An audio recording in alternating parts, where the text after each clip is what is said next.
Well, it's pretty obvious his heart's not in it. Listen, it's not ideal. But for us, we are pleased that he's made the decision now, because that allows us to move forward. Certainly, it wasn't an ideal situation. Not pretty messy for everybody involved. Not too much we can do as a football club. He obviously went through the interview process. We appointed him. He signed the necessary paperwork and documents, and it was released in the media. I feel sorry for Phil in all of this, because it's been a pretty difficult opening part to his tenure at this football club, and this is just another issue that we have to try to resolve and deal with. But ultimately, we've got really good people at this club. We only want people at this club that are fully committed to Huddersfield Town Football Club, and if they're not, then we don't want them. Well, it would be nice to get some left-footed players. It would be nice to have someone that had a set piece and was able to be a specialist in that area. And we would like to try to help the players at the top end of the pitch.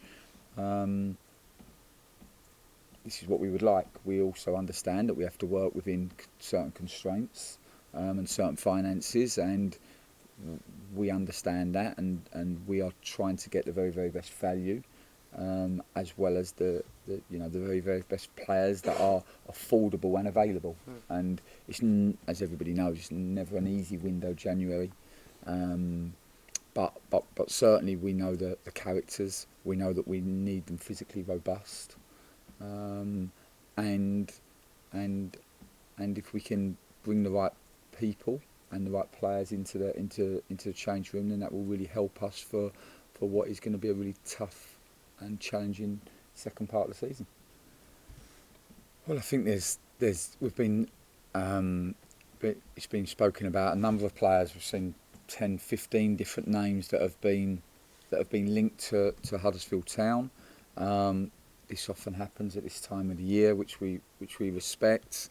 You look at a lot of the top young players that are on the periphery of Premier League squads, and they would certainly strengthen a lot of Championship teams.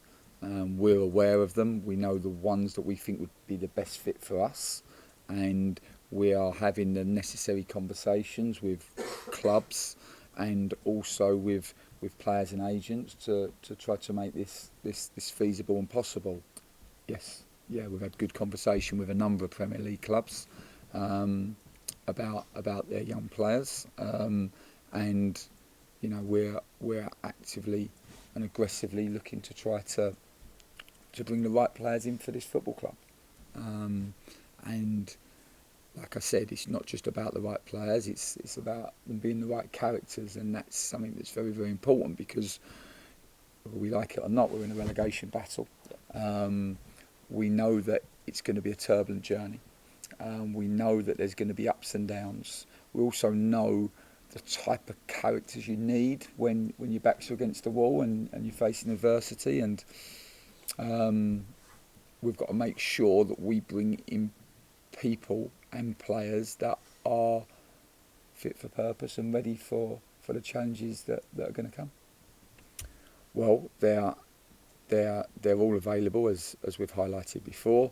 They're all good players in their own right, and as a consequence of that, there's naturally going to be interest for all of them. And from what I'm being told, there is good interest. And again, transfers in or out, it's always three parties.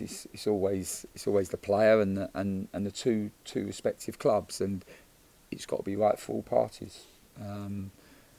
They're players that will want to play, and no doubt their agents and representatives will be actively looking for the best clubs for them. We've had some communication already, quite a lot of communication already for all of the three players that you mentioned, and two or three more of our players. And once we get all of the information, then we'll look to make some intelligent decisions. I think they're different teams. I think they're both at the top end of the division. Forest are a team that like to dominate the ball, very calm, very controlled in possession, really nice patterns, can create a real rhythm in their play with the ball. Without the ball, I think they're different from Leeds, and we try to take learning from all games without a doubt. I think, without the ball, Nottingham Forest are different, and we we have to look at us as well and put a lot of focus into us at the moment because, like we've said, in recent times we've had to change personnel, we've had to change formation and style. That's a huge challenge for any group. And so we have to put a lot of time into ourselves to keep trying to develop a game plan that works for the players that we have available.